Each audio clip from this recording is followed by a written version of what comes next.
Pulang dinas 2 bulan. Mendapati kamar ibu kosong. Suami dan mertuaku tertawa puas usai membuang ibu ke panti sosial. Mereka lupa. Rumah dan harta ini milikku. 2 jam lagi. Kupastikan mereka menangis darah kehilangan segalanya. Sebelum ceritanya dimulai, silakan tulis di kolom komentar dari daerah mana saja teman-teman yang menonton cerita ini. Dan dengar cerita sambil aktivitas apa? Nyapu, ngepel, tiduran, atau rebahan? Yuk kita simak ceritanya. Matahari sore baru saja tergelincir di ufuk barat, menyisakan semburat jingga yang perlahan ditelan awan mendung ketika sebuah taksi bandara berhenti di depan gerbang besi hitam yang menjulang tinggi.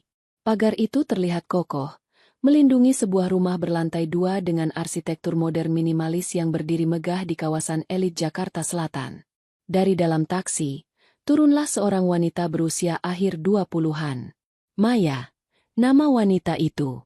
Ia mengenakan blazer krem yang tampak sedikit kusut di bagian lengan, menandakan perjalanan panjang yang baru saja ia tempuh. Di tangannya, ia menyeret sebuah koper besar berwarna rose gold dan menenteng paper bag berisi oleh-oleh khas daerah yang baru saja ia kunjungi. Wajahnya lelah. Ada lingkaran hitam tipis di bawah matanya yang indah, namun senyum kecil tersungging di bibirnya. 2 bulan.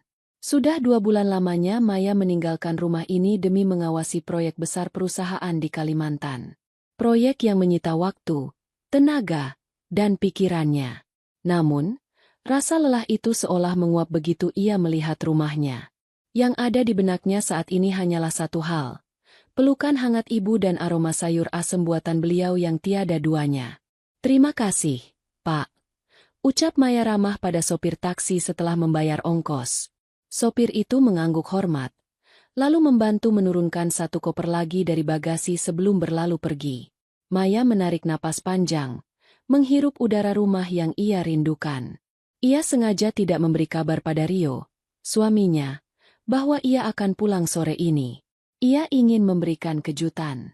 Ia membayangkan wajah Rio yang akan terkejut senang, dan terutama wajah ibu yang pasti akan berbinar saat menerima kain batik tulis halus yang ia bawa sebagai buah tangan. Maya menekan kode kunci digital di pintu gerbang kecil samping. Bep! Pintu terbuka. Ia melangkah masuk melintasi halaman depan yang biasanya asri. Namun, keningnya sedikit berkerut.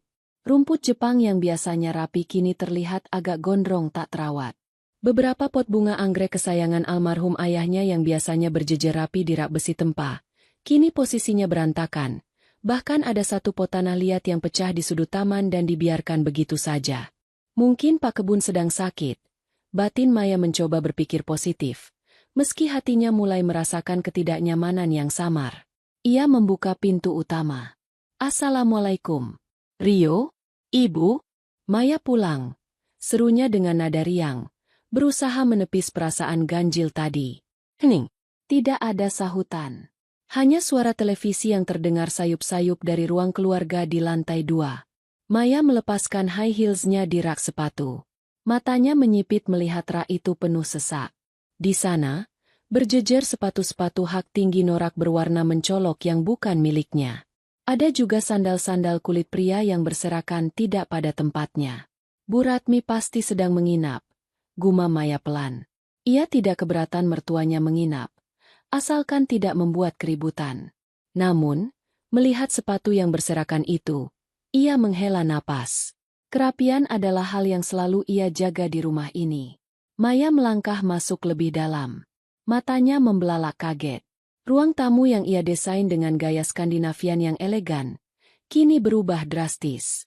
Sofa abu-abu minimalis miliknya tertutup kain bermotif bunga-bunga besar berwarna merah menyala yang sangat bertabrakan dengan warna cat dinding. Di atas meja marmer, toples-toples kaca mahal miliknya berisi kue kering tampak terbuka tutupnya. Remah-remah kue berserakan di atas karpet bulu domba impor yang harganya puluhan juta. Ya Tuhan! Apa yang terjadi selama aku pergi? Bisik Maya sambil memungut sebuah bantal sofa yang tergeletak di lantai. Namun, ia menahan diri untuk tidak langsung marah. Prioritasnya adalah ibu. Ia ingin segera memeluk wanita tua itu. Ibu biasanya jam segini sedang duduk di kursi goyang di kamarnya sambil mendengarkan murotal, atau sedang di dapur menyiapkan makan malam. Maya bergegas menuju kamar ibu yang terletak di lantai 1. Kamar itu sengaja didesain di lantai bawah, agar ibu tidak perlu capek naik turun tangga mengingat lututnya yang sudah sering nyeri karena faktor usia. Ibu, Maya pulang. Bu, Maya bawa batik bagus banget buat ibu. Panggil Maya sambil mengetuk pintu kamar berwarna putih itu pelan. Tidak ada jawaban.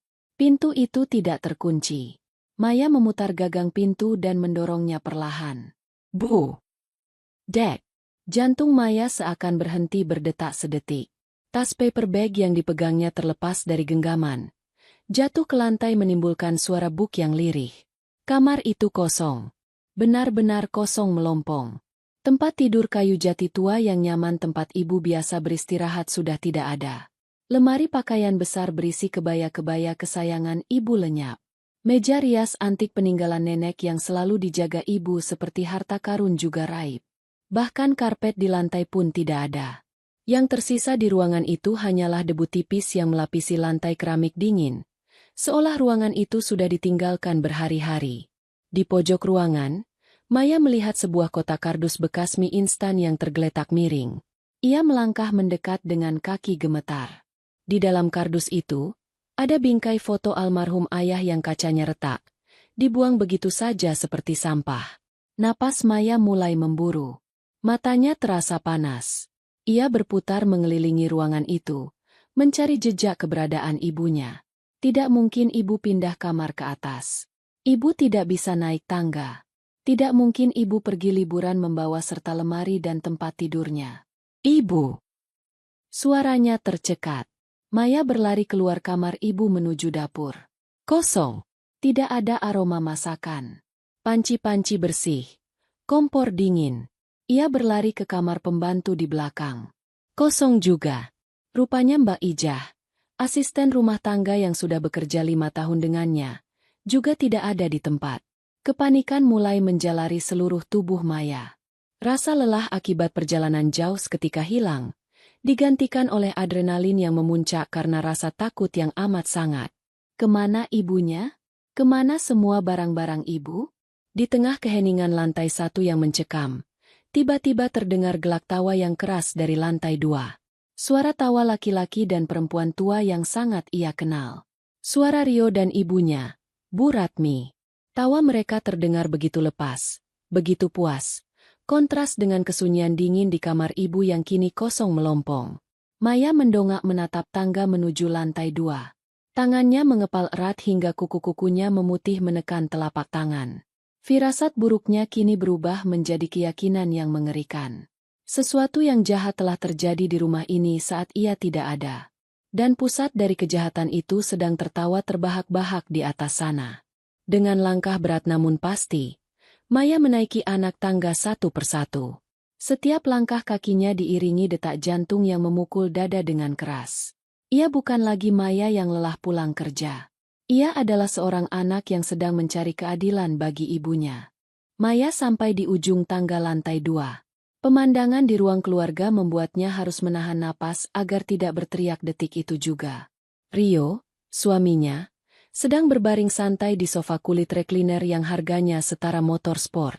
Kakinya diangkat tinggi-tinggi, diletakkan di atas meja kaca.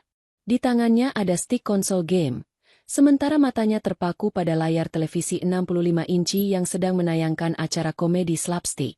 Di sofa panjang sebelah Rio, Bu Ratmi duduk berselonjor kaki. Wanita parubaya itu mengenakan daster batik yang warnanya sudah pudar. Namun di leher dan pergelangan tangannya melingkar perhiasan emas yang mencolok dan berlebihan. Tangan kanannya sibuk menyuapkan kue nastar, kue premium yang Maya beli khusus untuk tamu VIP lebaran nanti, ke dalam mulutnya, sementara remah-remahnya berjatuhan mengotori sofa. Aduh, Rio, lucu banget itu orangnya jatuh. Seru Bu Ratmi sambil tertawa terkekeh-kekeh hingga tersedak kue. Ambilkan ibu minum dong. Malas jalan nih. Bentar, Bu. Lagi seru nih, dikit lagi menang. Sahut Rio tanpa menoleh. Matanya tak lepas dari layar TV. Suruh si Ijah aja kalau dia udah balik dari pasar. Maya berdiri mematung di ambang pintu ruang keluarga. Aura dingin menguar dari tubuhnya. Ia menatap dua manusia itu. Suami yang selama ini ia biaya hidupnya dari ujung rambut sampai ujung kaki, dan ibu mertua yang selalu ia hormati meski sering menyindirnya. Mereka tampak begitu nyaman, begitu berkuasa. Seolah-olah merekalah pemilik kerajaan kecil ini. Mana ibu? Suara Maya terdengar datar, namun tajam menusuk udara. Rio tersentak kaget. Stick game di tangannya hampir terlepas. Bu Ratmi yang sedang mengunyah kue langsung berhenti. Matanya membelalak melihat sosok menantunya yang tiba-tiba muncul seperti hantu. Sayang, kapan sampai? Rio tergagap. Buru-buru menurunkan kakinya dari meja. Wajahnya pias sejenak. Namun dengan cepat ia mencoba memasang senyum manis yang biasa ia gunakan untuk merayu Maya. Kok enggak bilang-bilang kalau pulang hari ini? Kalau tahu kan Mas jemput di bandara.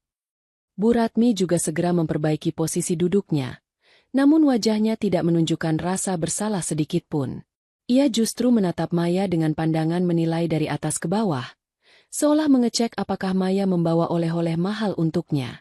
Aku tanya sekali lagi. Maya melangkah maju, mengabaikan basa-basi busuk suaminya. Tatapannya lurus menembus manik mata Rio. Mana ibu? Kenapa kamarnya kosong? Di mana barang-barangnya? Rio saling berpandangan dengan ibunya sejenak. Ada kode rahasia yang terjalin di antara mereka. Rio menggaruk tengkuknya yang tidak gatal, lalu berdiri menghampiri Maya hendak memeluk. Sayang, kamu pasti capek ya? Duduk dulu, minum dulu. Nanti kita ngobrol pelan-pelan. Bujuk Rio dengan nada sok lembut. Maya menepis tangan Rio kasar. Jawab, Rio. Bentaknya. Suaranya menggema di ruangan luas itu. Melihat Maya yang tidak bisa dibuja-buju, Bu Ratmi akhirnya mendengus kesal. Ia kembali menyandarkan punggungnya ke sofa dengan angkuh. Halah, Mei. Nggak usah teriak-teriak begitu. Kampungan. Cibir Bu Ratmi. Ibumu itu sudah kami pindahkan. Kami titipkan dia di tempat yang lebih layak buat orang seusia dia. Dipindahkan. Maya merasa darahnya mendidih. Dipindahkan kemana? Siapa yang memberi kalian hak memindahkan ibuku dari rumahku sendiri? Rio mencoba menengahi. Bukan membuang, sayang. Kami cuma menitipkan ke panti sosial. Itu loh, panti yang di pinggiran kota dekat bekas pabrik tekstil. Di sana kan banyak temannya sesama orang tua. Daripada di sini dia kesepian kalau kamu kerja, kan? Panti sosial. Maya mengulang kata itu dengan nada tak percaya. Ia tahu panti yang dimaksud Rio. Itu adalah panti milik pemerintah daerah yang kondisinya sangat memprihatinkan. Sering masuk berita karena kurang dana, kumuh, dan tidak terawat. Kenapa? Tanya Maya lirih. Suaranya bergetar menahan amarah yang siap meledak. Kenapa kalian tega melakukan itu? Ya habisnya gimana, Mei? Bu Ratmi menyela dengan mulut yang masih penuh sisa kue. Ibumu itu makin tua makin nyusahin. Kalau jalan di rumah ini suaranya srek-srek bikin risih. Belum lagi baunya. Aduh, bau minyak gosok, bau tanah, bikin rumah mewah ini jadi apek. Teman-teman arisan ibu jadi malas main ke sini kalau ada orang tua bau itu. Rio mengangguk setuju, seolah argumen ibunya sangat masuk akal. Iya, Yang. Lagian ibu kamu itu batuk-batuk terus tiap malam. Mas jadi susah tidur. Kan Mas butuh istirahat yang cukup. Mas kan kepala keluarga. Kepala keluarga? Maya ingin tertawa saking sakit hatinya. Kepala keluarga macam apa yang kerjanya hanya main game seharian sementara istrinya banting tulang di luar pulau? Rio bahkan sudah 2 tahun menganggur dengan alasan, sedang merintis bisnis online, yang modalnya pun dari Maya, dan sampai sekarang tidak ada hasilnya sepeser pun. Jadi, karena ibu batuk dan bau minyak gosok, kalian usir dia. Maya menatap mereka nanar. Kalian buang barang-barangnya? Kalian buang foto almarhum ayah ke tempat sampah? Barang-barang rongsokan itu cuma menuhin gudang, jawab Rio enteng. Kamar ibu sekarang udah kita jadiin ruang karaoke. Mei, keren loh. Nanti kamu lihat deh. Sound systemnya Mas beli yang paling mahal. Pakai kartu kredit kamu yang tambahan itu. Kan kamu juga butuh hiburan kalau pulang kerja. Dan rumah ini jadi terasa lebih lega. Timpal Bu Ratmi sambil tersenyum puas. Wangi, bersih, modern. Nggak ada lagi aura kematian dari orang jompo. Kamu harusnya berterima kasih sama kami, Maya. Kami yang bersihin rumah ini biar kamu nyaman. Maya terdiam. Ia menatap wajah suaminya yang tanpa dosa, dan wajah mertuanya yang tamak. Mereka benar-benar tidak merasa bersalah. Di mata mereka, Ibu Maya hanyalah hama yang harus disingkirkan agar mereka bisa menikmati kemewahan rumah ini dengan leluasa. Mereka lupa satu fakta fatal. Mereka terlalu nyaman menumpang hidup sampai lupa siapa pemilik tahta sebenarnya di istana ini. Rumah mewah ini adalah warisan tunggal dari almarhum ayah Maya. Sertifikat tanah tertulis jelas atas nama Maya. Mobil Pajero yang sering Rio pamerkan di Instagram itu, BPKB-nya atas nama Maya dan Mayalah yang melunasi cicilannya bulan lalu. Uang yang dipakai Rio membeli sound system ruang karaoke. Uang yang dipakai Bu Ratmi membeli emas yang melingkar di lehernya. Semua itu dari keringat Maya. Mereka hanyalah parasit. Benalu yang menempel di pohon besar.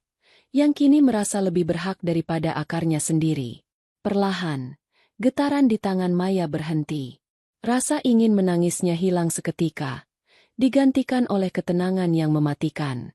Ia menarik napas dalam, lalu menghembuskannya perlahan. Sudut bibirnya terangkat membentuk senyuman tipis yang sangat dingin. Senyuman yang belum pernah dilihat Rio sebelumnya. Oh, begitu ya, ucap Maya pelan. Nadanya berubah santai namun mencekam. Jadi kalian pikir rumah ini lebih baik tanpa ibu? Jelas dong, seru Bu Ratmi semangat. Mengira Maya sudah setuju. Nah, gitu dong Mei. Jangan emosian. Mending kamu mandi, terus kita makan malam. Ibu tadi suruh Ijah beli sate kambing muda di depan komplek. Oke, jawab Maya singkat. Kalian nikmati saja sate kambingnya. Dan nikmati TV barunya. Nikmati sofa empuknya. Kamu mau kemana? Tanya Rio saat melihat Maya justru berbalik badan menuju ruang kerjanya, bukan ke kamar tidur utama. Mau membereskan sedikit pekerjaan kantor. Laporan proyek belum selesai. Dusta Maya dengan wajah datar. Tanpa menunggu jawaban mereka, Maya melangkah tegas menuju ruang kerjanya di ujung lorong lantai 2. Begitu masuk, ia mengunci pintu rapat-rapat. Wajah tenangnya seketika berubah menjadi keras dan tajam. Ia berjalan menuju lukisan abstrak di dinding, menggesernya, dan menampakkan sebuah brankas besi tertanam di sana. Jari-jarinya dengan lincah menekan kombinasi angka. Klik. Pintu brankas terbuka. Maya mengambil sebuah map merah tebal. Di dalamnya tersimpan semua dokumen kekuasaannya. Sertifikat hak milik rumah, BPKB Pajero, BPKB Motorsport Rio, dan buku-buku tabungan. Ia juga mengambil ponsel khususnya yang berisi kontak orang-orang penting. Ia duduk di kursi kerjanya yang besar, lalu menekan nomor seseorang. Halo, Pak Sanjaya. Sapa Maya dingin begitu telepon tersambung. Pak Sanjaya adalah pengacara senior kepercayaan mendiang ayahnya. Halo, Bu Maya. Tumben menelepon sore-sore. Ada masalah? Saya butuh Bapak datang ke rumah saya sekarang juga. Bawa 2 orang polisi untuk pengawalan. Perintah Maya singkat, padat, dan jelas. Polisi? Ada tindak kriminal, Bu? Suara di seberang terdengar kaget. Ada penyerobotan lahan dan penguasaan aset tanpa hak yang disertai perbuatan tidak menyenangkan. Saya ingin melakukan pengusiran paksa hari ini juga. Detik ini juga. Hening sejenak di ujung telepon, sebelum Pak Sanjaya menjawab dengan nada profesional. Baik, Bu. Saya siapkan surat kuasanya. Saya meluncur sekarang. Estimasi 2 jam sampai. Maya menutup telepon. Ia kemudian membuka aplikasi mobile banking di ponselnya. Jari-jarinya menari di atas layar dengan kejam. Kartu kredit tambahan Rio. Limit 50 juta. Blokir permanen. Rekening operasional rumah tangga. Yang dipegang Rio bekukan. 2 jam. Desis Maya sambil menatap foto ibunya yang terselip di dompet. Nikmatilah 2 jam terakhir kalian menjadi nyonya dan tuan besar di rumah ini. Setelah itu, kalian akan tahu rasanya menjadi sampah yang sesungguhnya. Maya bersandar di kursinya, memejamkan mata, menunggu waktu eksekusi tiba.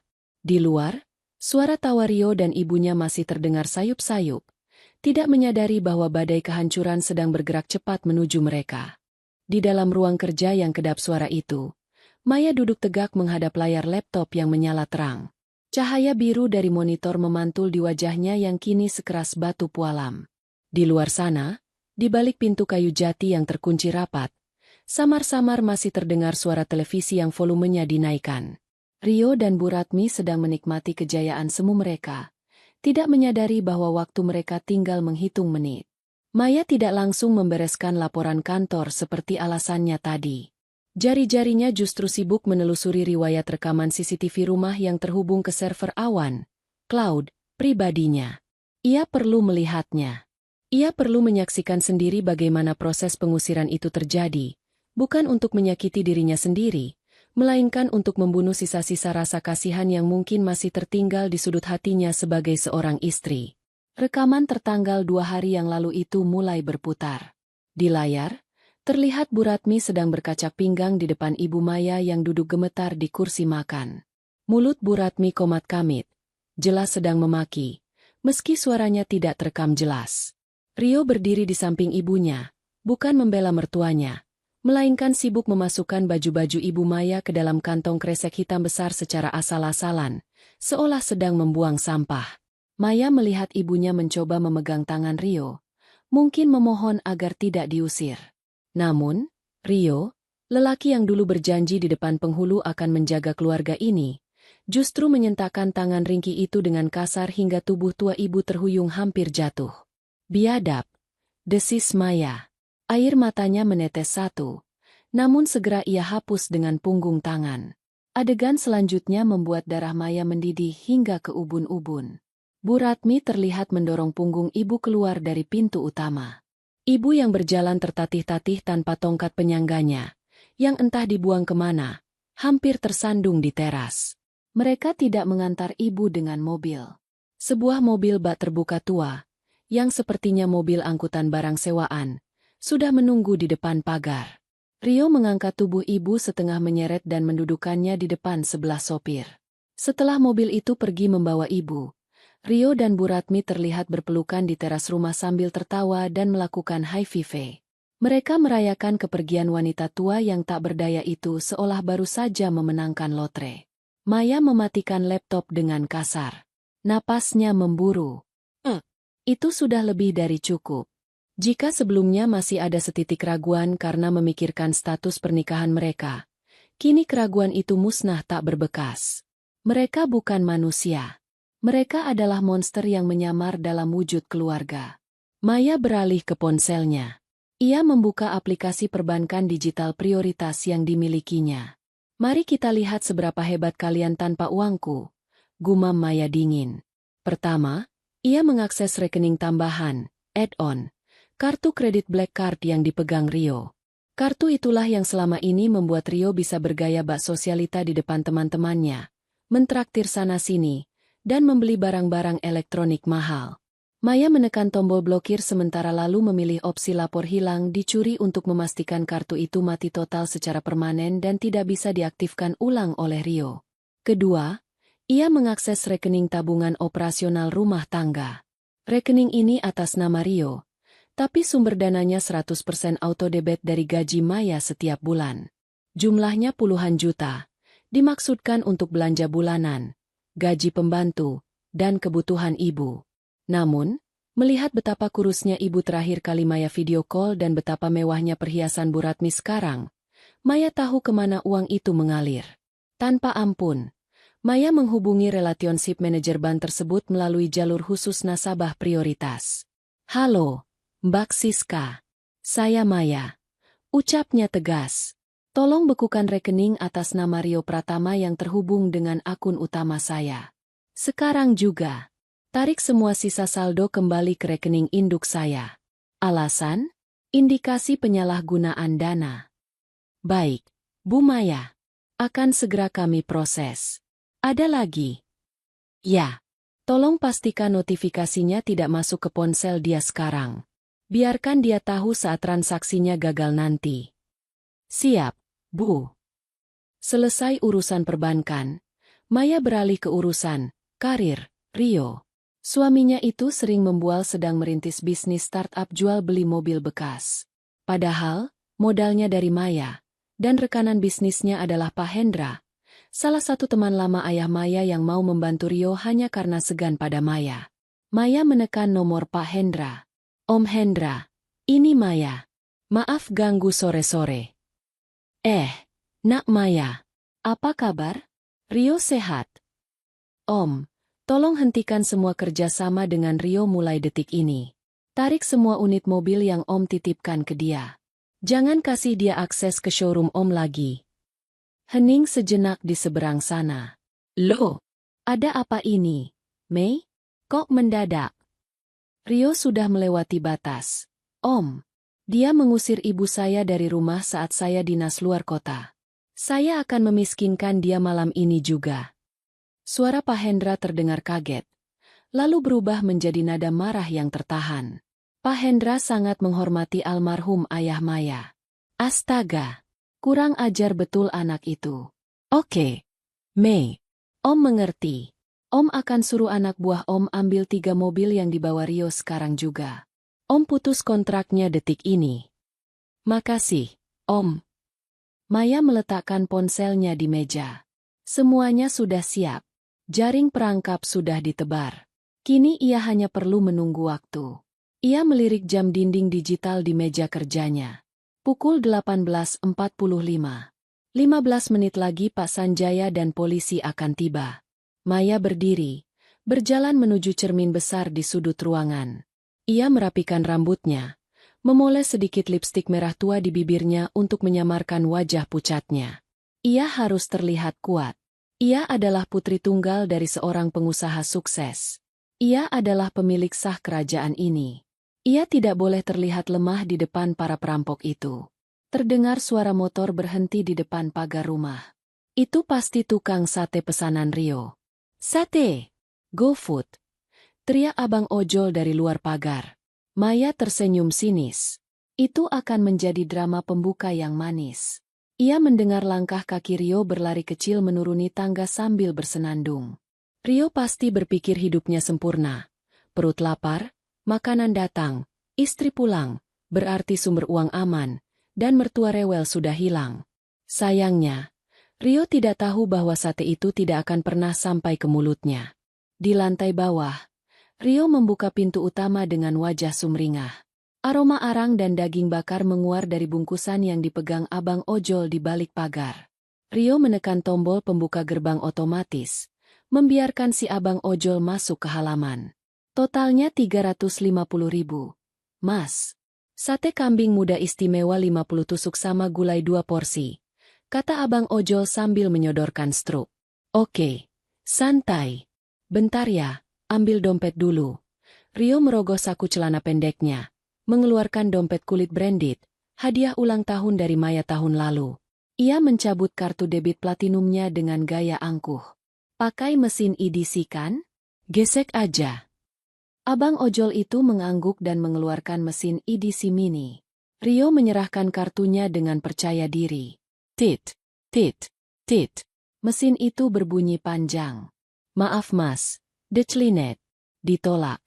Kata abang ojol itu bingung. Kening Rio berkerut. Hah? Rusak kali mesin lu. Bang. Saldo gue masih banyak. Baru awal bulan. Coba lagi ya, mas. Tit. Tit. Tit. Tetap nggak bisa. Mas. Keterangannya, card blocked, atau hubungi bank. Jelas si abang ojol. Wajah Rio mulai memerah karena malu. Ah. Sialan. Gangguan sistem pasti bannya nih. Ia mengeluarkan kartu kredit hitamnya. Kartu sakti yang selama ini tak pernah gagal. Nih, pakai yang ini. Limitnya ratusan juta. Nggak mungkin gagal. Si abang ojol mencoba lagi. Namun, hasilnya sama. Bunyi bip panjang yang menyakitkan telinga. Transaksi ditolak. Mas, ini beneran nggak bisa semua. Bayar tunai aja deh. Kata abang ojol mulai tidak sabar. Rio panik.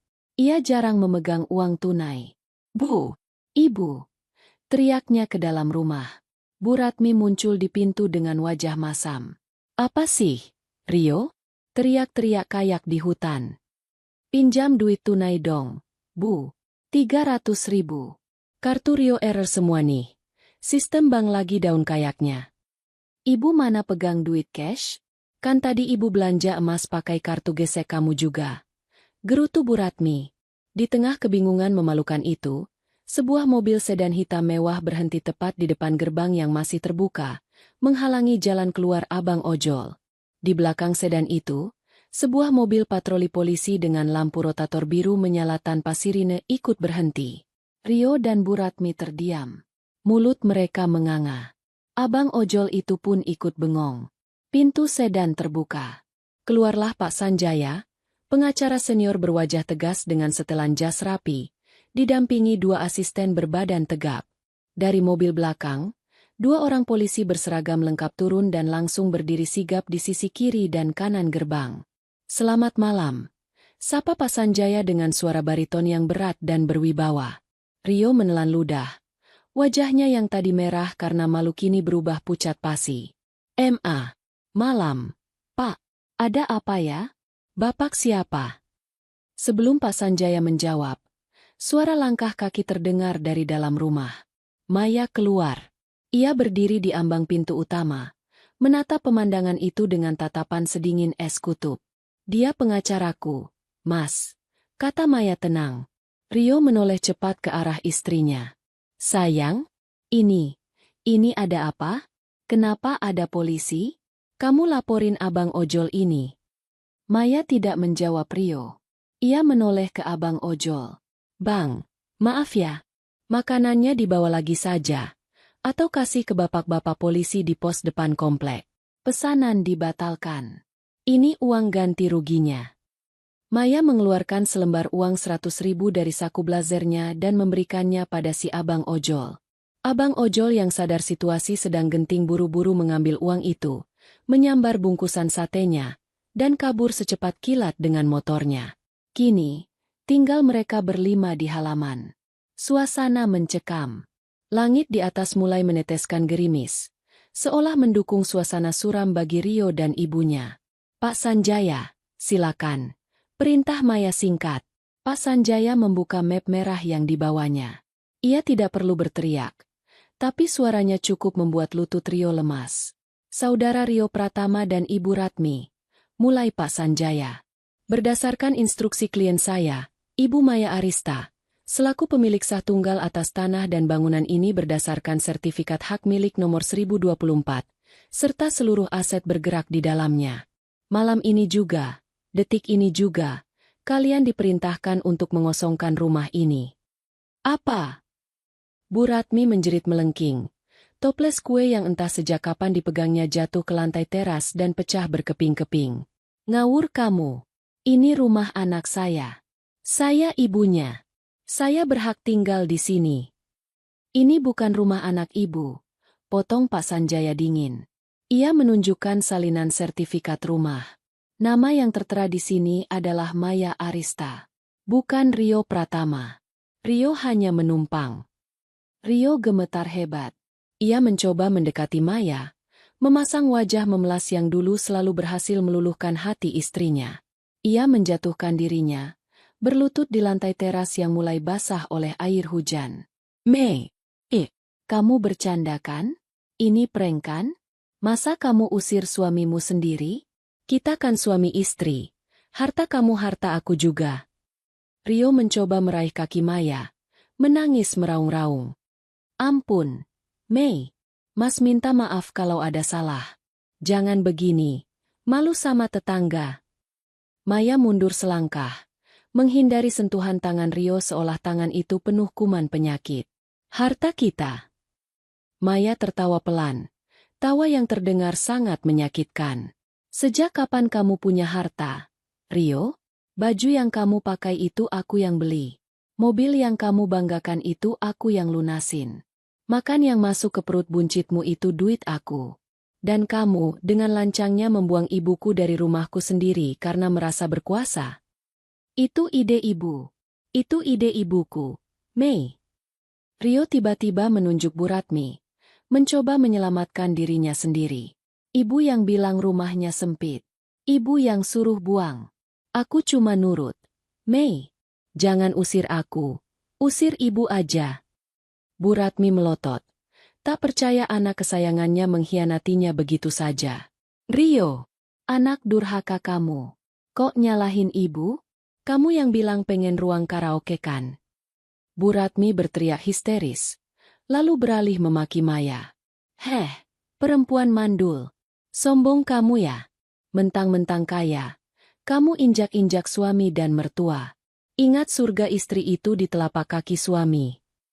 Surga macam apa yang ada di kaki suami yang membuang mertuanya sendiri ke panti jompo kumuh? Balas Maya tajam. Tatapannya membunuh. Membuat Bu Ratmi terdiam sesaat. Dan asal kalian tahu, semua akses keuangan kalian sudah saya tutup. Kartu kredit, rekening, mobil, semuanya. Kalian keluar dari sini sebagai gembel. Persis seperti saat kalian datang dulu. Pak polisi, tolong amankan mereka, kata Maya pada petugas. Dua polisi itu maju. Rio yang masih berlutut memeluk kaki Maya dipaksa berdiri. Ia meronta-ronta seperti anak kecil tantrum. Nggak mau. Ini rumah gue. Mei. Maya. Aku suamimu. Jangan tega begini. Bu Ratmi menjerit-jerit saat polisi lain menggiringnya keluar pagar. Tolong. Tolong. Menantu durhaka. Tolong saya. Tetangga mulai bermunculan dari balik pagar rumah mereka. Beberapa merekam kejadian itu dengan ponsel. Bisik-bisik terdengar. Namun tak ada yang menolong. Semua tetangga tahu betapa angkuhnya Bu Ratmi dan betapa malasnya Rio selama ini. Mereka justru menonton drama itu sebagai hiburan. Rio dan Bu Ratmi didorong keluar gerbang hingga terhuyung ke jalan aspal yang basah. Mereka tidak sempat membawa apa-apa selain baju yang melekat di badan. Hujan mulai turun deras, membasahi tubuh mereka dalam sekejap. Rio mencoba lari kembali masuk, tapi asisten Pak Sanjaya dengan sigap menutup gerbang besi yang berat itu. Blam! Suara gerbang tertutup itu terdengar seperti vonis mati bagi Rio dan ibunya. Dari balik jeruji pagar, Rio melihat Maya berdiri tegak di teras, diterangi lampu taman yang temaram. Wajah istrinya itu tampak tenang, tanpa air mata, tanpa penyesalan. Pergi, ucap Maya tanpa suara, namun gerak bibirnya terbaca jelas. Maya berbalik badan, masuk ke dalam rumah, dan menutup pintu utama. Meninggalkan suami dan mertuanya yang kini menangis histeris di bawah guyuran hujan, tanpa uang, tanpa kendaraan, dan tanpa harga diri. Rumah itu kini bersih. Parasit-parasit itu sudah tersingkir. Maya menghela napas panjang, lalu mengambil kunci mobilnya sendiri di atas meja. Sekarang giliran menjemput ratu yang sesungguhnya. Bisiknya mantap. Tunggu Maya, Bu. Maya datang. Hujan turun semakin deras. Seakan langit Jakarta malam itu turut menangis melihat apa yang telah menimpa seorang ibu tua yang tak berdaya. Di balik kemudi mobil SUV hitamnya, mobil yang kuncinya baru saja ia ambil dari meja rias, Maya memacu kendaraan membelah jalanan basah. Wiper mobil bergerak panik ke kiri dan ke kanan, berusaha menyapu tirai air yang menghalangi pandangan, seirama dengan detak jantung Maya yang tak karuan. Jalanan menuju pinggiran kota terasa begitu panjang dan menyiksa. Setiap detiknya bagaikan jarum yang menusuk-nusuk hati Maya. Ia membayangkan wajah ibunya. Wajah teduh yang penuh kerutan kasih sayang itu. Kini entah sedang berada di mana. Rio bilang ia menitipkan ibu di panti sosial dekat bekas pabrik tekstil di daerah perbatasan kota. Maya tahu tempat itu. Itu bukanlah panti swasta berfasilitas lengkap. Itu adalah tempat penampungan bagi gelandangan dan orang-orang terlantar yang dikelola dengan dana seadanya. Tempat yang jauh dari kata layak untuk manusia. Apalagi untuk ibunya yang sudah sepuh dan sakit-sakitan. Maafkan Maya, Bu. Maafkan Maya. Isaknya lirih. Tangan kanannya mencengkeram setir hingga buku-buku jarinya memutih. Sementara tangan kirinya berulang kali mengusap air mata yang tak henti mengalir di pipi. Bayangan masa lalu berputar di kepalanya. Teringat saat ayah meninggal 5 tahun lalu. Ibu memeluk Maya erat dan berkata, "Kita cuma tinggal berdua, Enduk. Kamu jaga ibu. Ibu doakan kamu sukses. Dan Maya telah mengingkari janji itu. Ia terlalu sibuk mengejar karir, terlalu percaya pada suami yang ternyata serigala berbulu domba, hingga lupa memastikan keamanan satu-satunya permata yang ia miliki. Rasa bersalah itu membakar dadanya lebih panas daripada amarahnya pada Rio tadi. Setelah hampir 1 jam perjalanan menembus macet dan banjir di beberapa titik, GPS mengarahkan Maya ke sebuah jalanan aspal yang rusak dan minim penerangan. Di kiri kanan jalan hanya ada ilalang tinggi dan bangunan-bangunan pabrik tua yang sudah tutup. Suasana begitu mencekam dan sepi. Di ujung jalan, sebuah gerbang besi berkarat dengan cat yang mengelupas menyambutnya. Papan nama kayu yang sudah miring bertuliskan, Panti Sosial Tresna Warga, terlihat samar di bawah guyuran hujan. Tidak ada satpam yang menjaga. Gerbang itu sedikit terbuka, seolah mempersilakan siapa saja untuk membuang beban hidup mereka di sana. Maya memarkir mobilnya sembarangan di halaman panti yang becek dan berlumpur. Ia tidak peduli jika sepatu high heels mahalnya rusak. Ia langsung melompat turun, berlari menerobos hujan menuju bangunan utama yang tampak suram. Cat dinding gedung itu kusam, dipenuhi lumut di bagian bawahnya. Aroma lembab, bau pesing, dan bau obat-obatan murahan langsung menyeruak menusuk hidung begitu Maya menginjakkan kaki di teras. "Permisi, ada orang di sini?" teriak Maya lantang. Suaranya bergetar menahan tangis dan emosi. Seorang petugas jaga yang sedang tertidur di meja resepsionis beralaskan koran terbangun kaget. Pria parubaya itu mengenakan seragam lusuh. Matanya merah karena kurang tidur atau mungkin hal lain. Ia menatap Maya dengan pandangan bingung, seolah melihat alien. Penampilan Maya yang rapi dan elegan sangat kontras dengan lingkungan kumuh tempat itu. "Ada apa, Mbak?" malam-malam teriak. Tanya petugas itu dengan nada malas sambil menguap. "Saya mau jemput ibu saya. Namanya Ibu Sari. Baru diantar ke sini 2 hari yang lalu oleh laki-laki bernama Rio." Cecar Maya tidak sabar. Petugas itu menggaruk kepalanya yang botak. "Waduh, Bu Saria? Banyak yang masuk minggu ini, Mbak." Razia gelandangan lagi gencar. Ia mulai membolak-balik buku tamu yang kucel. Gerakannya sangat lambat, membuat kesabaran Maya habis. "Cari sekarang. Di mana kamar penampungan untuk wanita lansia?" bentak Maya, mengabaikan sopan santun. Ia tidak punya waktu untuk birokrasi. Melihat kemarahan di mata Maya, petugas itu akhirnya sadar bahwa wanita di depannya bukan orang sembarangan. Iya, Mbak. Mari ikut saya. Ada di bangsal belakang." Maya mengikuti langkah petugas itu menyusuri lorong panjang yang remang-remang. Lampu neon di langit-langit berkedip-kedip mau mati. Di sepanjang lorong, Maya melihat kamar-kamar tanpa pintu, hanya ditutupi tirai kain kumal. Dari dalam terdengar suara batuk-batuk kering, rintihan kesakitan, dan gumaman orang-orang yang meracau dalam tidur. Hati Maya hancur. Bagaimana mungkin suaminya tega membuang ibunya ke neraka dunia ini? "Ini bangsalnya, Mbak," kata petugas itu menunjuk sebuah ruangan besar seperti aula. Maya melangkah masuk. Ruangan itu luas tapi pengap. Puluhan kasur busa tipis berjejer rapat di lantai tanpa dipan. Tidak ada privasi. Bau minyak angin bercampur bau apek sangat menyengat. Di sudut ruangan, atapnya bocor, meneteskan air hujan ke dalam ember yang sudah penuh meluap, membasahi lantai di sekitarnya. Mata Maya menyapu seluruh ruangan dengan panik, mencari sosok yang ia kenal. Banyak lansia yang sedang tidur meringkuk kedinginan, hanya berselimut kain sarung tipis. "Bu, Ibu!" panggil Maya pelan. Di pojok ruangan, dekat jendela yang kacanya retak dan ditambal lakban, seorang wanita tua duduk memeluk lutut. Tubuhnya kurus, rambut putihnya yang biasanya disanggul rapi kini terurai berantakan. Ia mengenakan daster yang sama saat terakhir kali Maya melihatnya lewat video call seminggu lalu. Wanita itu menatap kosong ke arah hujan di luar jendela. Tubuhnya menggigil pelan. "Ibu!" jerit Maya. Ia berlari menghampiri sosok itu. Wanita tua itu menoleh perlahan. Matanya yang rabun menyipit, berusaha mengenali sosok yang datang mendekat. Ketika Maya berlutut di hadapannya dan meraih tangan dinginnya, barulah ada cahaya kehidupan di mata tua itu. Maya. Enduk? Suaranya parau, nyaris tak terdengar. Kamu Maya anakku? Iya, Bu. Ini Maya. Maya pulang, Bu.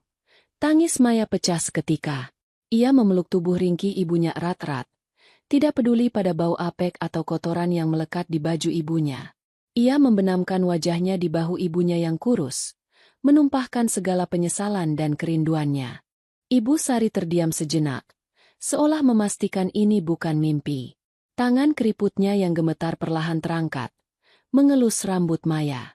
Alhamdulillah, Gusti Allah dengar doa ibu. Ibu kira ibu bakal mati sendirian di sini. Enduk, Rio bilang. Rio bilang kamu yang suruh ibu ke sini karena kamu malu punya ibu kayak aku. Mendengar kalimat itu, hati Maya rasanya seperti disayat sembilu.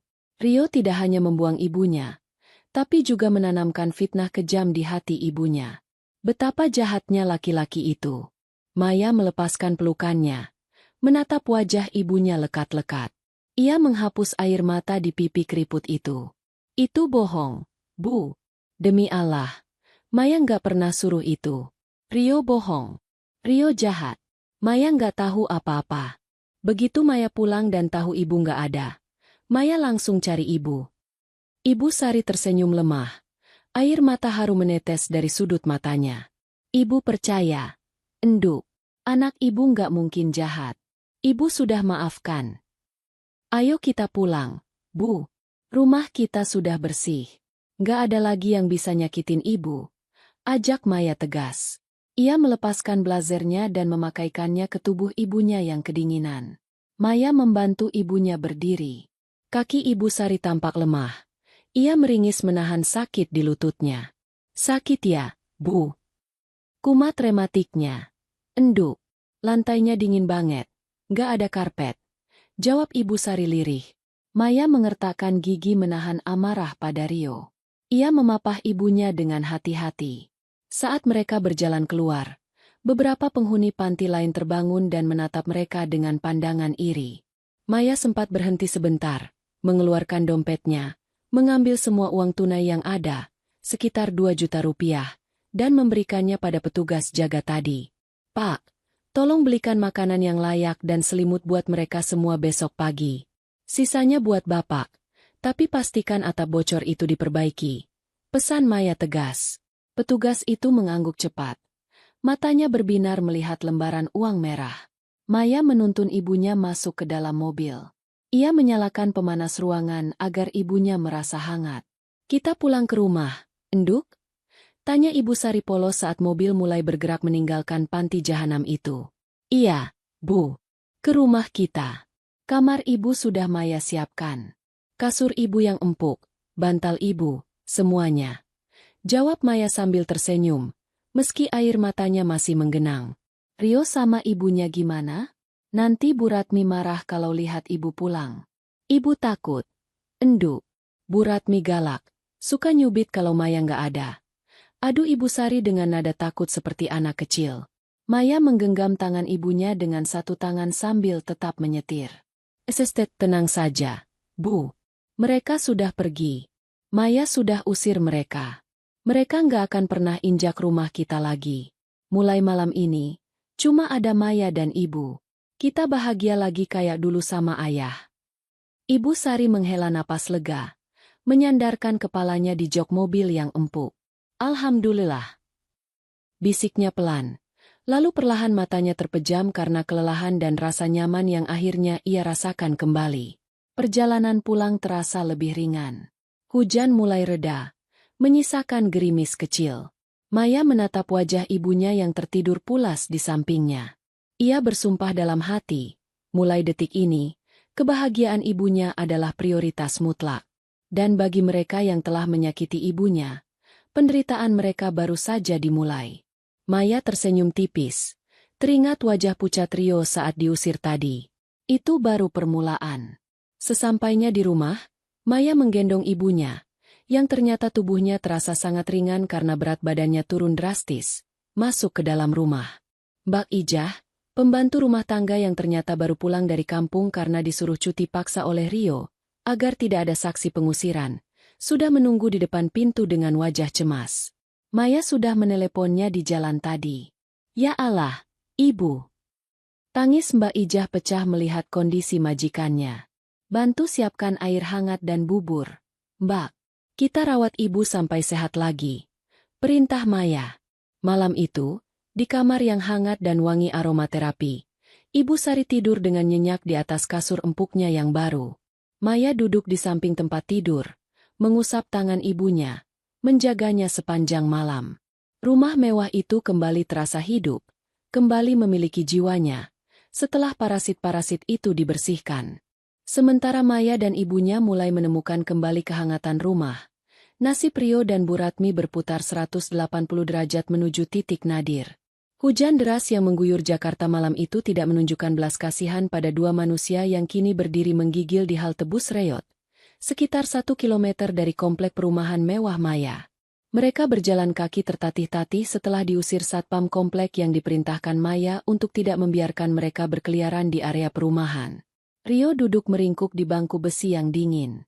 Pakaian brandednya basah kuyup, melekat di tubuhnya yang mulai menggigil hebat. Rambutnya yang biasanya ditata rapi dengan pomade mahal kini lepek dan berantakan. Wajah tampannya yang selama ini menjadi modal utamanya merayu wanita, kini terlihat menyedihkan, pucat, dan penuh ketakutan. Di sebelahnya, Bu Ratmi tak henti-hentinya mengomel. Suaranya serak, bersaing dengan suara guntur. Make-up tebalnya luntur. Maskara hitam meleleh di pipinya menciptakan garis-garis hitam seperti hantu. Perhiasan emas yang masih melekat di tubuhnya tampak konyol dan tidak ada harganya dalam situasi seperti ini. Emas tidak bisa dimakan, dan emas tidak bisa melindunginya dari dinginnya angin malam. Ini semua gara-gara kamu, Rio. Bentak Bu Ratmi sambil memukul bahu anaknya. Coba kalau kamu becus jadi suami. Coba kalau kamu bisa pegang kendali atas istrimu itu. Kita nggak bakal jadi gembel begini. Rio mendongak. Matanya merah menyala karena marah dan lapar. Kok salah Rio lagi sih, Bu? Kan Rio udah bilang, jangan terlalu kasar sama ibunya Maya. Ibu yang ngeyel. Ibu yang bilang jijik. Ibu yang suruh buang. Sekarang Maya ngamuk. Kita yang kena batunya. Jaga mulutmu ya. Bu Ratmi melotot. Ibu melakukan itu biar kita nyaman. Biar kamu nggak keganggu suara batuk orang tua itu. Harusnya kamu bela ibu tadi. Bukan malah sujud-sujud di kaki istri durhaka itu kayak anjing minta makan. Malu-maluin. Terus sekarang kita mau gimana, Bu? Rio berdiri, menendang tong sampah di dekatnya hingga terguling. Kita nggak punya duit. Dompet disita. Kunci mobil diambil. HP Rio lowat. Sebentar lagi mati. Kita mau tidur di mana malam ini? Di kolong jembatan. Suara keroncongan terdengar keras dari perut Rio. Ia teringat sate kambing muda yang tadi ia pesan. Harusnya sekarang ia sedang duduk di sofa empuk, makan sate, sambil main game. Bayangan itu membuat rasa laparnya semakin menyiksa.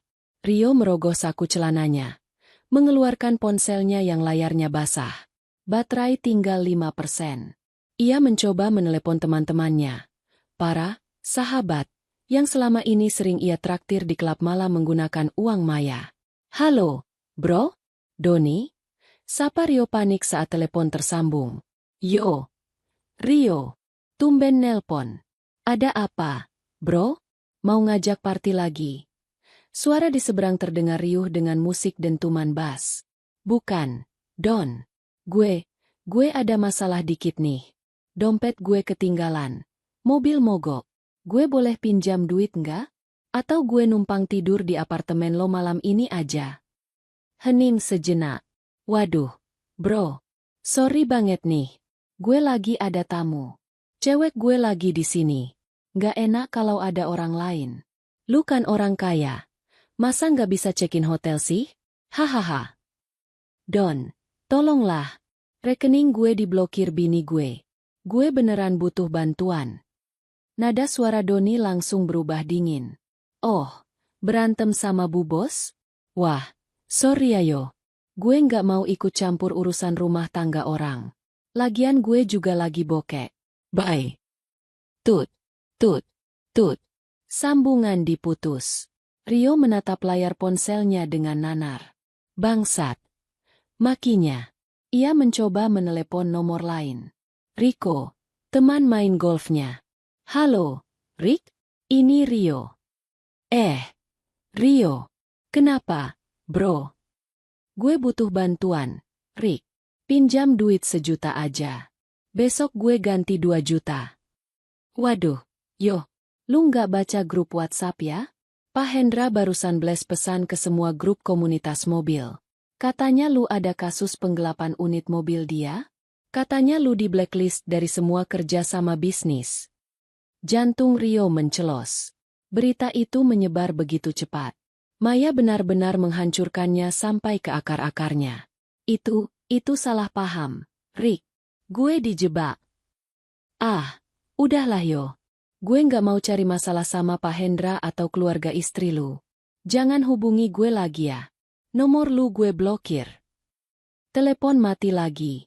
Kali ini, layar ponsel Rio berkedip sekali, menampilkan logo baterai kosong, lalu mati total. Gelap. Rio menatap benda mati di tangannya itu dengan putus asa. Satu-satunya akses ke dunia luar sudah hilang. Gimana? Dapat pinjaman? Tanya Bu Ratmi penuh harap. Rio menggeleng lemah. Lalu merosot duduk kembali di lantai halte yang kotor. Gak ada yang mau bantu, Bu. Semua orang jauhin kita. Bu Ratmi mulai menangis. Bukan tangisan sedih, tapi tangisan kemarahan dan ketidakpercayaan. Kurang ajar si Maya. Awas saja dia. Besok ibu labrak dia ke kantornya. Ibu laporin ke polisi kalau dia menelantarkan suami dan mertua. Lapor pakai apa, Bu? Kita ke kantor polisi aja jalan kaki. Sindir Rio putus asa. Dan polisi tadi jelas-jelas di pihak Maya. Sertifikat rumah atas nama dia. Kita nggak punya hak apa-apa. Malam semakin larut. Jalanan mulai sepi. Angin malam menusuk tulang. Bu Ratmi yang terbiasa tidur di kasur empuk ber-AC kini mulai menggigil hebat. Giginya bergemeretak. Rio. Ibu dingin. Ibu lapar. Rengek Bu Ratmi. Sifat garangnya mulai luntur digantikan oleh naluri dasar manusia yang butuh bertahan hidup. Rio menatap ibunya dengan pandangan kosong. Tiba-tiba, rasa benci muncul di hatinya. Kalau bukan karena hasutan ibunya yang selalu ingin menguasai rumah dan menyingkirkan mertuanya, mungkin Rio masih bisa menikmati hidup enak. Mungkin dia hanya perlu sedikit bersabar mengurus ibu Maya. Dan dia tetap bisa foya-foya. Nikmatin aja, Bu, ucap Rio dingin, meniru nada bicara Maya tadi. Kan ibu bilang rumah jadi lega tanpa orang bau tanah? Nah, sekarang dunia ini lega banget buat kita, Bu. Luas banget. Kita bisa tidur di mana aja. Di halte ini, di peran toko itu, di tong sampah sana. Puas kan, Bu? Kamu nyindir ibu. Bu Ratmi hendak memukul Rio lagi, tapi tenaganya sudah habis. Ia akhirnya hanya bisa meringkuk memeluk lututnya sendiri, persis seperti posisi Ibu Sari saat ditemukan Maya di panti sosial. Karma bekerja dengan sangat cepat dan presisi. Sebuah mobil melintas kencang, mencipratkan genangan air kotor dari jalanan tepat ke arah mereka. Biur! Air comberan hitam membasahi wajah dan baju mereka yang sudah basah. Bau busuk air got menguar. Rio dan Bu Ratmi terbatuk-batuk, mengusap wajah mereka yang kotor. Ya Tuhan! Rintih Bu Ratmi. Dari kejauhan, terlihat seorang pemulung tua sedang menarik gerobaknya. Pemulung itu berhenti sejenak melihat 2 orang berpakaian bagus tapi kotor dan basah kuyup di halte. Pemulung itu menggelengkan kepala, lalu melemparkan 2 lembar kardus bekas yang agak kering ke arah mereka. Pakai itu buat alas. Mas, Bu. Daripada masuk angin duduk di keramik. Kata pemulung itu dengan tulus, lalu berlalu pergi. Rio menatap kardus bekas itu. Kardus bekas mie instan. Ironis sekali. Dulu ia membuang foto ayah mertuanya di dalam kardus seperti ini. Sekarang, kardus inilah satu-satunya kasur mereka. Dengan harga diri yang sudah hancur lebur, Rio mengambil kardus itu. Ia menggelarnya di lantai halte. Ia dan ibunya berbaring di sana, berhimpitan mencari kehangatan di tengah dinginnya malam Jakarta. Di atas kepala mereka, lampu jalan berkedip suram. Malam itu, Rio dan Bu Ratmi belajar satu hal yang sangat mahal harganya, bahwa roda kehidupan itu berputar, dan ketika kau berada di atas lalu meludahi orang di bawahmu, ludah itu akan jatuh kembali ke wajahmu sendiri saat kau terperosok jatuh. Dan bagi mereka, kejatuhan ini baru saja dimulai. Besok pagi, matahari akan terbit, tapi tidak akan membawa harapan bagi mereka, melainkan rasa lapar dan malu yang lebih besar lagi. Besok kita makan apa, Rio? Bisik Bu Ratmi dengan suara gemetar. Rio memejamkan mata. Air mata menetes dari sudut matanya. Entahlah, Bu. Mungkin kita harus cari sisa makanan di tong sampah restoran. Dan di kejauhan, di rumah mewah yang hangat, Ibu Sari tidur dengan senyum di wajahnya, dijaga oleh anak yang mencintainya. Keadilan telah ditegakkan, dengan cara yang paling menyakitkan bagi para pengkhianat. 3 hari telah berlalu sejak malam pengusiran yang menggemparkan itu. 3 hari yang bagi Maya terasa seperti hembusan napas lega. Namun bagi Rio dan ibunya adalah neraka yang tak berkesudahan. Pagi itu, di lobi utama gedung perkantoran mewah di kawasan Sudirman tempat perusahaan Maya berkantor, suasana sibuk seperti biasa. Para karyawan berlalu lalang dengan pakaian rapi, wangi parfum mahal menyeruak di udara, dan suara sepatu pantofel beradu dengan lantai marmer yang mengkilap. Namun, ketenangan pagi itu terusik oleh keributan yang terjadi di meja resepsionis. Seorang laki-laki dengan penampilan kacau sedang berteriak-teriak pada petugas keamanan. Kemeja bermerek yang dipakainya tampak kucel, kusut, dan ada noda kecoklatan di bagian kerah. Rambutnya berminyak dan berantakan, sementara wajahnya dipenuhi sisa-sisa janggut yang tidak dicukur rapi. Bau keringat bercampur bau apek menguar dari tubuhnya, membuat resepsionis cantik di balik meja mengernyitkan hidung sambil menahan napas. Laki-laki itu adalah Rio. Saya bilang panggil istri saya. Saya suaminya Maya Arista, pemilik perusahaan ini. Teriak Rio dengan suara parau. Matanya merah dan liar. Tanda kurang tidur dan stres berat. Maaf, Pak. Sesuai prosedur, tamu tanpa janji temu tidak diizinkan naik. Apalagi Ibu Maya sedang ada rapat penting. Jawab satpam bertubuh kekar itu dengan nada tegas namun tetap berusaha sopan, meski tangannya sudah siap memegang pentungan. Gue bukan tamu. Gue suaminya. Minggir lu, satpam rendahan. Rio mencoba menerobos masuk melewati gate otomatis. Namun 2 satpam lain langsung menahan lengannya. Lepasin. Kalian gak tahu siapa gue. Rio meronta-ronta. Beberapa karyawan yang lewat mulai berhenti dan berbisik-bisik. Beberapa bahkan mengeluarkan ponsel untuk merekam kejadian memalukan itu. Di lantai 15, Maya sedang menandatangani beberapa berkas ketika sekretarisnya masuk dengan wajah cemas. Bu Maya, maaf mengganggu. Ada keributan di lobi bawah. Pak Rio, beliau memaksa naik dan membuat kegaduhan. Dia mengaku-ngaku sebagai suami ibu dan berteriak kalau ibu menelantarkan dia. Maya menghentikan gerak penanya. Ia tidak terkejut.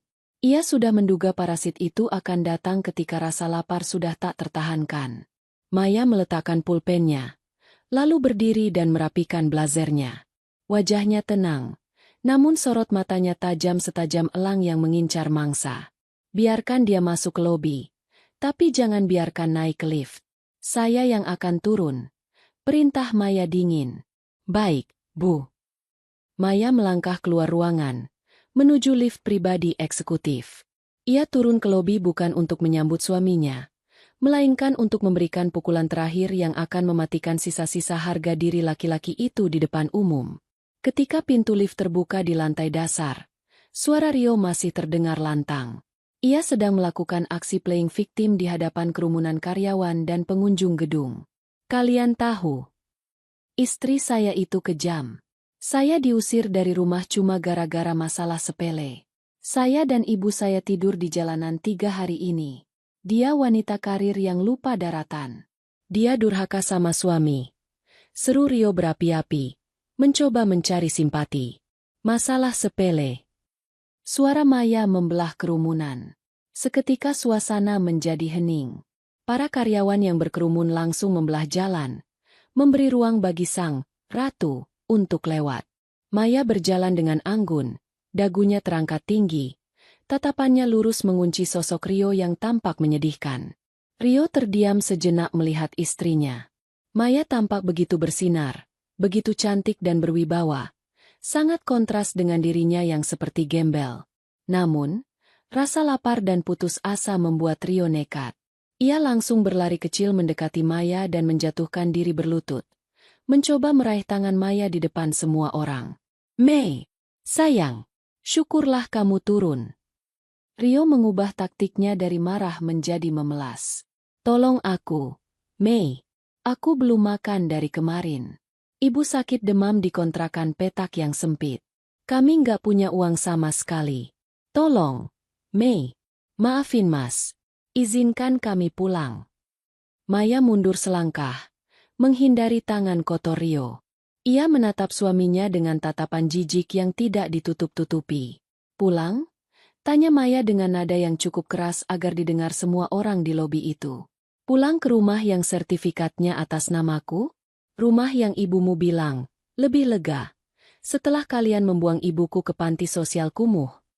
Gumam kaget terdengar dari kerumunan. Para karyawan Maya mulai berbisik-bisik ngeri. "Ya ampun, tega banget."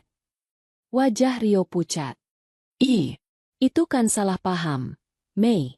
Ibu cuma..." "Salah paham," potong Maya cepat. Ia memberi isyarat pada sekretarisnya. Sekretaris Maya segera menyambungkan tabletnya ke layar besar yang ada di lobi, layar yang biasanya digunakan untuk presentasi profil perusahaan. Dalam sekejap, layar raksasa itu menampilkan bukti-bukti yang tak terbantahkan. "Lihat itu," tunjuk Maya ke layar.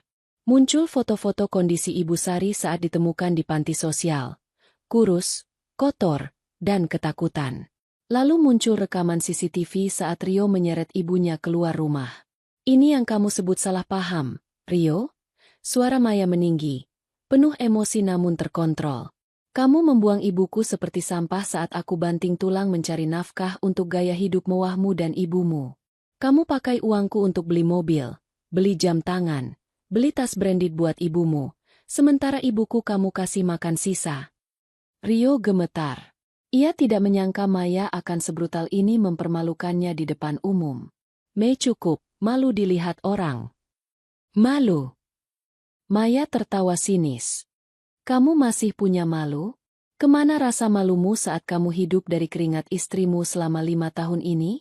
Kemana rasa malumu saat kamu mengaku-ngaku pengusaha sukses padahal modalnya hasil mencuri dari rekeningku?" Layar berganti menampilkan deretan mutasi rekening. Angka-angka merah berjejer panjang. Total dana yang dipindahkan Rio ke rekening pribadinya dan ibunya tanpa izin mencapai angka fantastis. 2,5 miliar rupiah selama 3 tahun terakhir. "Dengar baik-baik, Rio Pratama," ucap Maya lantang. "Hari ini, pengacaraku sudah mendaftarkan gugatan cerai ke pengadilan agama. Tapi itu belum selesai." Maya melemparkan sebuah map tebal berwarna biru ke wajah Rio. Kertas-kertas di dalamnya berhamburan jatuh ke lantai. Itu adalah somasi dan tuntutan hukum pidana atas dugaan penggelapan dana dan pencurian aset. "Aku memberimu waktu 1 minggu untuk mengembalikan uang 2,5 miliar yang kamu curi dariku." Maya mencondongkan tubuhnya, berbisik namun terdengar jelas oleh Rio yang membeku. "Aku pastikan kamu dan ibumu membusuk di penjara. Bukan sebagai orang miskin, tapi sebagai narapidana." Rio ternganga. Matanya membelalak ketakutan. Penjara? Dia tidak pernah membayangkan itu. Dia pikir paling buruk hanya dicerai dan jadi miskin. Tapi utang 2,5 miliar? Dari mana dia bisa dapat uang sebanyak itu? "Mei, jangan kejam-kejam. Mei, kita kan pernah saling mencintai." Rio mulai menangis. Kali ini tangis ketakutan yang nyata. "Aku nggak punya uang segitu. Ibu bisa mati kalau aku di penjara." "Ibumu bisa mati." Maya tersenyum miring. "Lalu bagaimana dengan ibuku yang hampir mati kedinginan di panti sosial karena ulah kalian? Adil, bukan?" Maya berbalik badan, memberi sinyal pada kepala keamanan. Pak Danu, tolong bersihkan lobi ini dari sampah. Dia mengganggu kenyamanan kerja karyawan saya. Dan pastikan fotonya ditempel di pos satpam. Dilarang masuk selamanya. Siap, Bu. Dua orang satpam bertubuh besar langsung menyergap Rio. Mereka mengangkat tubuh Rio yang lemas setengah menyeretnya keluar dari gedung. Maya, tolong. Aku suamimu. Maya teriakan Rio menggema. Semakin lama semakin jauh, hingga akhirnya lenyap di telan pintu kaca otomatis yang tertutup rapat. Maya berdiri tegak, menarik napas panjang, lalu menghembuskannya. Ia merapikan sedikit rambutnya. Saat ia berbalik menghadap para karyawannya, wajah dinginnya berubah menjadi senyum profesional yang hangat. Maaf atas gangguan tadi. Silakan kembali bekerja. Ucapnya ramah. Para karyawan menatapnya dengan pandangan kagum dan hormat. Mereka tahu bos mereka hebat, tapi hari ini mereka melihat sisi lain Maya, seorang wanita besi yang tidak akan membiarkan siapapun menyakiti keluarganya. Maya melangkah kembali ke lift, meninggalkan drama masa lalu yang sudah ia tutup bukunya hari ini juga. Tidak ada lagi air mata untuk parasit. Yang ada hanya perhitungan yang harus dibayar lunas. 6 bulan kemudian. Matahari pagi bersinar cerah, menembus celah-celah dedaunan pohon mangga yang rimbun di halaman belakang rumah Maya. Suasana rumah itu kini benar-benar berbeda. Tidak ada lagi kesan kaku atau aura negatif yang dulu dibawa oleh Bu Ratmi dan Rio. Rumah itu kini terasa hangat, hidup, dan penuh warna.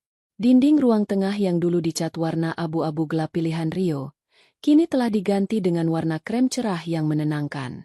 Foto-foto pernikahan Maya dan Rio sudah lama dibakar, digantikan dengan lukisan pemandangan alam dan foto-foto kenangan Maya bersama ibu dan almarhum ayah. Di taman belakang yang asri, Ibu Sari sedang duduk di kursi roda barunya, kursi roda elektrik canggih yang dibelikan Maya agar ibu bisa bergerak bebas tanpa harus lelah berjalan. Wajah Ibu Sari terlihat jauh lebih segar dan berisi dibandingkan 6 bulan lalu. Pipinya yang dulu kempot kini mulai cabi kemerahan. Ia sedang asyik memberi makan ikan koi di kolam yang baru dibuatkan Maya. Enduk, ikannya gemuk-gemuk ya. Kayak ibu sekarang. Celetuk Ibu Sari sambil terkekeh pelan. Maya yang sedang memotong buah di meja taman tersenyum lebar. Iya dong, Bu. Kan ibu sekarang makannya bergizi terus. Hatinya juga senang. Dokter bilang tensi ibu juga sudah normal banget. Maya menghampiri ibunya, menyuapkan sepotong pepaya dingin. Bu. Ibu Sari menerima suapan itu dengan mata berbinar. Alhamdulillah. Enak. Manis. Oh ya, Enduk. Proses ceraimu itu sudah beneran beres kan? Ibu kadang masih suka mimpi buruk Rio datang lagi. Maya meletakkan piring buah, lalu berjongkok di samping kursi roda ibunya, menggenggam tangan wanita tua itu lembut. Sudah beres total, Bu. Ketuk palu sudah bulan lalu. Akta cerai sudah keluar. Maya sudah resmi jadi janda kaya raya yang bahagia. Canda Maya. Rio nggak akan berani datang lagi. Dia takut sama polisi. Syukurlah. Ibu Sari mengelus kepala anaknya. Lalu, gimana kabar mereka sekarang? Enduk, kamu tahu? Maya terdiam sejenak. Sebenarnya ia tahu. Pengacaranya, Pak Sanjaya, selalu memberikan laporan berkala mengenai upaya penagihan utang Rio. Mereka mendapatkan apa yang pantas mereka dapatkan. Bu, jawab Maya diplomatis. Kemarin Maya sempat lewat daerah Pasar Lama saat mau meeting lapangan. Maya lihat mereka. Flashback singkat berputar di benak Maya. Siang itu, di sebuah warung makan tenda yang kumuh dan penuh asap di pinggir pasar tradisional yang becek, Maya melihat Rio. Penampilannya sungguh mengenaskan. Tubuhnya kurus kering, kulitnya hitam terbakar matahari. Ia mengenakan kaos partai yang kedodoran dan celana jeans sobek-sobek kotor. Rio sedang mengangkat karung beras berat dari sebuah truk ke dalam gudang toko kelontong. Ia bekerja sebagai kuli panggul pasar. Wajahnya yang dulu sombong kini tampak lelah dan putus asa. Setiap kali ia berhenti sebentar untuk menyeka keringat, pemilik toko akan memarahinya. Di sudut lain, di belakang tenda warung pecel lele yang kotor, Maya melihat Bu Ratmi. Mantan ibu mertuanya yang dulu selalu memakai gelang emas berderet, kini duduk di bangku kecil menghadapi tumpukan piring kotor yang menggunung. Tangannya yang dulu halus karena perawatan salon, kini keriput dan pecah-pecah terkena sabun colek keras. Bu Ratmi sedang mencuci piring sambil diomeli oleh pemilik warung karena kerjanya lambat. Maya melihat Bu Ratmi mengambil sisa ayam goreng dari piring pelanggan yang belum habis, lalu diam-diam memakannya dengan lahap. Pemandangan itu menyedihkan, tapi Maya tidak merasakan simpati. Ia hanya merasakan keadilan. Uang hasil penjualan mobil dan aset Rio yang disita bank tidak cukup untuk menutup utangnya pada Maya, sehingga mereka harus bekerja kasar demi menyambung hidup dan mencicil sisa utang jika tidak ingin dipenjara. Sebuah kesepakatan hukum yang Maya buat untuk membuat mereka menderita perlahan di luar penjara, yang menurut Maya lebih menyakitkan daripada sekadar duduk di balik jeruji besi. Mereka bekerja, Bu. Bekerja keras layaknya orang yang harus bertahan hidup. Lanjut Maya, kembali ke masa kini. Mereka sedang belajar menghargai sesuap nasi yang dulu mereka buang-buang. Ibu Sari mengangguk-angguk pelan. Ya sudah, biar Gusti Allah yang atur sisanya. Yang penting kita jangan dendam ya. Enduk, biar hati kita tenang. Iya, Bu. Maya nggak dendam. Maya cuma kasih pelajaran. Senyum Maya. Tiba-tiba ponsel Maya berdering. Telepon dari kantor. Proyek besar yang ia tangani sukses besar. Dan perusahaan mendapatkan keuntungan berlipat ganda. Bu, besok kita jalan-jalan yuk? Ke puncak? Atau mau umroh? Bonus Maya cair nih. Ajak Maya antusias. Mata Ibu Sari membulat. Umroh? Beneran? Enduk? Ibu pengen banget ke Tanah Suci sebelum ibu dipanggil Allah. Beneran dong. Kita berangkat bulan depannya. Kita ambil paket VIP biar ibu nyaman pakai kursi roda di sana. Kita doa bareng-bareng di depan Ka'bah. Ibu Sari menangis haru, memeluk Maya erat. Terima kasih, Enduk. Kamu anak yang berbakti. Ibu bangga sama kamu. Maya membalas pelukan ibunya. Menghirup aroma tubuh ibu yang kini wangi sabun bayi, bukan lagi bau minyak angin berlebihan. Ia memejamkan mata, merasakan kedamaian yang luar biasa merasuk ke dalam jiwanya. Di luar pagar rumah, kehidupan terus berjalan. Di pasar yang jauh di sana, Rio mungkin sedang meratapi nasibnya sambil memanggul karung, dan Bu Ratmi sedang menangisi tangannya yang perih terkena sabun. Tapi di sini, di rumah ini, badai sudah berlalu. Maya menyadari satu hal penting. Harta terbesarnya bukanlah rumah mewah ini, bukan mobil Pajero, bukan juga jabatan tingginya. Harta terbesarnya adalah senyum ibunya. Dan selama ia bisa menjaga senyum itu, Maya adalah wanita paling kaya di dunia. Yuk, Bu, masuk. Udah agak panas. Maya bikinin teh manis ya. Ajak Maya lembut. Ia mendorong kursi roda ibunya masuk ke dalam rumah yang sejuk. Pintu kaca ditutup perlahan, mengunci kebahagiaan mereka di dalam, aman dari gangguan dunia luar. Langit di atas rumah mereka biru cerah, tanpa awan mendung sedikit pun. Karma telah tuntas, dan kini saatnya mereka menuai buah kesabaran yang manis.